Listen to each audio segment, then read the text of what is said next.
শ্রীকৃষ্ণ বলেন, কখনো নিজের মনকে খারাপ করো না।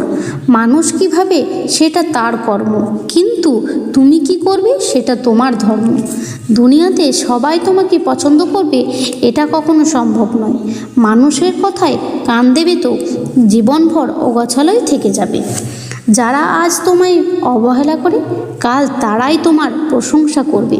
যখন সময় বদলাবে, মানুষের ভাবনাও বদলে যাবে। মানুষ ততক্ষণ তোমায় ভালো বলবে যতক্ষণ তোমার কথা তাদের হিসেব অনুযায়ী হবে।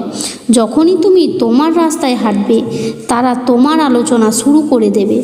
যদি মানুষ তোমার বিপরীতে থাকে, তবে সেটা এটার মানে নয় যে তুমি ভুল। দরকারি নয় যে বহু মানুষের কথা সবসময় ঠিক হবে। যে সত্যের রাস্তায় চলে তাকে ভিড়ের চিন্তা করতে হয় না। জয় শ্রীকৃষ্ণ। রাধে রাধে। জয় শ্রীকৃষ্ণ। রাধে রাধে।